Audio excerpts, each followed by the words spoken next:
नमस्कार, जोहार, सत श्री अकाल। एग्जाम फाइटर नंबर 1 पर आप सभी का बहुत बहुत स्वागत है। आप सभी जिस खबर का इंतजार कर रहे थे उस खबर का एनालिसिस करने का वक्त आ गया है। जी हाँ, असिस्टेंट प्रोफेसर की नियुक्ति प्रक्रिया में बड़ा बदलाव यूजीसी के द्वारा किया जा रहा है और ये आपका 2025 से ही लागू हो जाएगा। तो रिक्रूटमेंट प्रोसेस चेंज हो रहा है। जी हाँ, एपीआई स्कोर भी ख़त्म और नेट भी ख़त्म हो रहा है ना। अगर आप नेट पास नहीं भी हैं तो भी आप असिस्टेंट प्रोफेसर बन सकते हैं। बहुत सारे दरवाजे ओपन हो गए हैं असिस्टेंट प्रोफेसर बनने के लिए। एक ही दरवाजे से आपको जाना जरूरी नहीं है। एपीआई स्कोर बहुत ज़्यादा मायने अब नहीं रहने वाला। तो क्या क्या मेजर चेंजेज हुए हैं, इन सभी मैटर्स पे इस वीडियो में हम लोग बात करने वाले हैं। इसी प्रकार हायर एजुकेशन से जुड़ी हर छोटी बड़ी अपडेट्स के लिए चैनल को जरूर से सब्सक्राइब करके रखिएगा, क्योंकि ये चैनल हायर एजुकेशन को डेडिकेटेड इंडिया का नंबर 1 चैनल है, एग्जाम फाइटर नंबर 1। और जी हाँ, 7 सालों बाद बदले हैं नियम। पिछला जो रेगुलेशन आया था कब आया था? 2018 में, जहां पर एपीआई के आधार पर आपका सिलेक्शन होने लगा और 2018 के रेगुलेशन के तहत पीएचडी वाले को काफ़ी ज़्यादा वेटेज दिया गया था। तो 2018 के बाद फिर 2025 में, यानी पूरे आपका कह सकते हैं यहाँ पर 7 सालों के बाद ये नियम फिर से चेंज हो रहे हैं। तो क्या है ये देखिए, नए ड्राफ्ट में यूजीसी का ड्राफ्ट, असिस्टेंट प्रोफेसर के लिए नेट जरूरी नहीं। अब असिस्टेंट प्रोफेसर बनने के लिए नेट जरूरी नहीं रहा। कुलपति बनने के लिए भी शैक्षणिक सेवा की बाध्यता खत्म। यहाँ भी शैक्षणिक सेवा में ही आपका एक्सपीरियंस हो, इसकी बाध्यता को ख़त्म कर दिया गया है।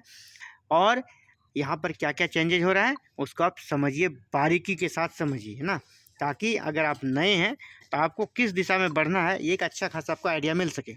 उच्च शिक्षण संस्थानों में अब असिस्टेंट प्रोफेसर बनने के लिए यूजीसी नेट एग्जाम क्लियर करने की जरूरत नहीं होगी। केंद्रीय शिक्षा मंत्री धर्मेंद्र प्रधान ने उच्च शिक्षा संस्थाओं में फैकल्टी भर्ती और प्रमोशन के लिए ड्राफ्ट यूजीसी गाइडलाइन जारी किया है। इसके अनुसार असिस्टेंट प्रोफेसर भर्ती के लिए सब्जेक्ट्स में नेट क्वालिफाइड होना जरूरी नहीं होगा। अभी लागू गाइडलाइंस 2018 के अनुसार असिस्टेंट प्रोफेसर भर्ती के लिए कैंडिडेट का उसी सब्जेक्ट से नेट क्वालिफाई होना जरूरी है। अभी क्या है कि नेट क्वालिफाई होना जरूरी है जिसमें आपने पीजी किया उसी सब्जेक्ट में। लेकिन अब क्या हो गया है, उम्मीदवार अब यूजीसी नेट परफॉर्मेंस के आधार पर फैकल्टी पदों के लिए क्वालिफाई कर सकते हैं। यानी आप जिस सब्जेक्ट से पोस्ट ग्रेजुएट किए हैं जरूरी नहीं कि उसी विषय से आप नेट दें। उस विषय के अलावा मान लीजिए आपने मैथ से पोस्ट ग्रेजुएशन किया और आपको मन किया ना वो हिंदी पढ़ा था, हिंदी से आप नेट निकाल लिए तो आप हिंदी के प्रोफेसर बन सकते हैं। पहला ये बड़ा चेंजेस है, ठीक है। यानी नेट का अस्तित्व अभी भी है, लेकिन मेरा कहना है कि असिस्टेंट बनने के लिए रास्ते और भी जगह से ओपन हो गया। आप नेट पास नहीं है तो भी बन सकते हैं। कैसे, उसके बारे में भी बात करने वाले हैं। नेट का अस्तित्व अभी भी है, ठीक है, ये क्लियर है। नेट पूरी तरह ख़त्म नहीं हुआ है। भले ही उसने अलग डिग्री से पोस्ट ग्रेजुएशन किया हो, लेकिन नेट जिस विषय से किया है उसी विषय से वो असिस्टेंट प्रोफेसर बन सकता है और उसी विषय से वो पीएचडी भी कर सकता है। अब 3 तरह के शिक्षकों को चुना जाएगा। असिस्टेंट प्रोफेसर की जो नियुक्ति होगी अब वो 3 तरह के होंगे, जिसमें 2 नियमित कैटेगरी के और एक अनियमित यानी अस्थायी कैटेगरी के। अस्थायी शिक्षक का कार्यकाल जो है वो 3 वर्षों के लिए होगा। जो अस्थायी होगा उसका कार्यकाल कितना होगा? 3 वर्षों का। नियमित के लिए जो होता है टाइम 65 ईयर, उतने साल तक वो रहेंगे। नियमित शिक्षकों में यूजीसी नेट परीक्षा करने वालों के साथ ही विशेषज्ञ स्नातक शामिल होंगे।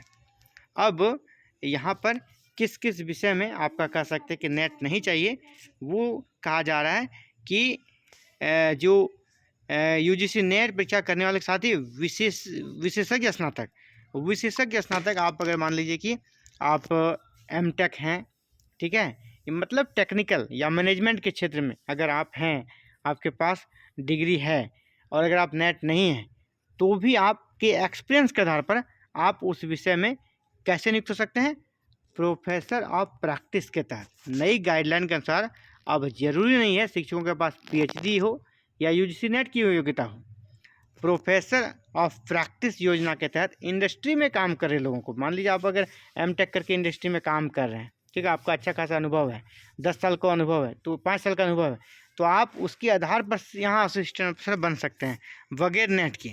इसमें और भी क्षेत्र हैं, जैसे कि मान लीजिए वो तो टेक्निकल वाला हुआ ही, मैनेजमेंट का हुआ।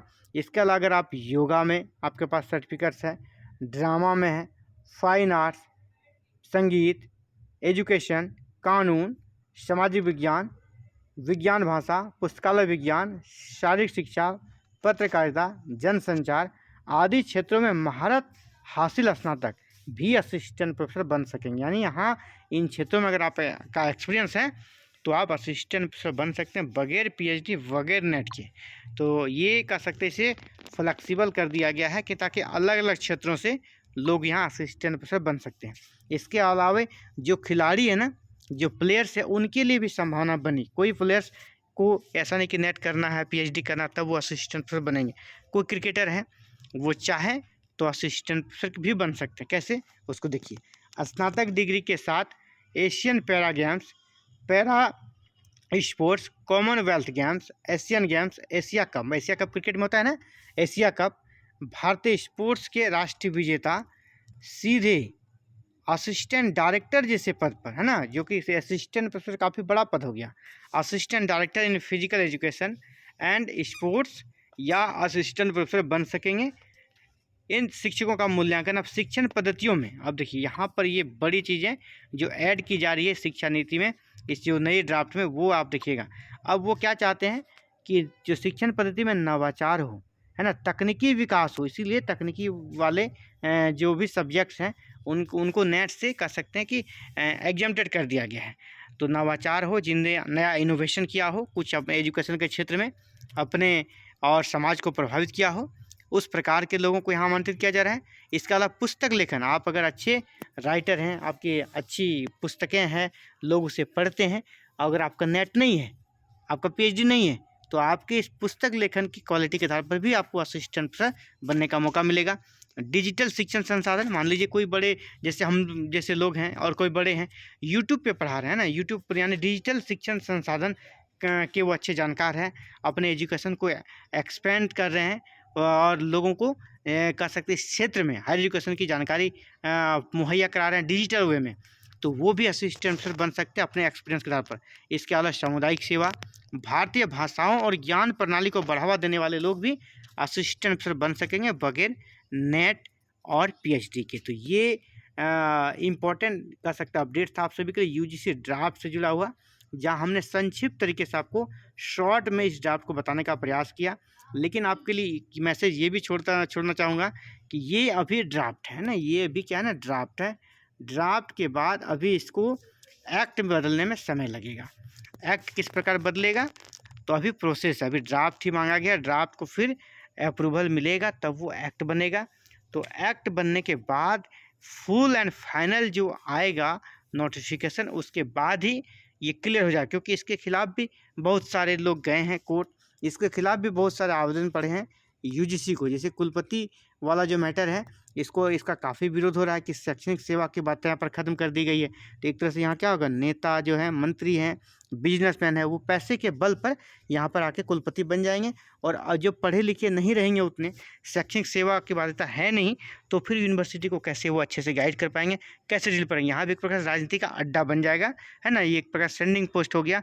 जो बूढ़े हो जाएंगे पॉलिटिक्स में, और वो जिसको कहते हैं कि जो एक्टिव है ना, सक्रिय राजनीति से वो दूर चले जाते हैं, वैसे लोगों को यहाँ पर कुलपति बना दिया जाएगा यूनिवर्सिटीज़ में। और शिक्षण सेवा जो है ना की बाध्यता को ख़त्म करने से इन चीज़ों की संभावना काफ़ी बढ़ जाएगी। तो इसीलिए इनका अभी काफ़ी विरोध हो रहा है और नए ड्राफ्ट का भी काफ़ी विरोध हो रहा है। लेकिन अब देखिए फुल एंड फाइनल जब आता है आपको इसकी अपडेट दी जाएगी। तो फिलहाल आप नए ड्राफ्ट के बारे में क्या सोचते हैं, अपना कमेंट जरूर रखिएगा। तो इस वीडियो में इतना ही, जल्दी मिलते हैं एक नई वीडियो में नई अपडेट के साथ में। जय हिंद, जय भारत।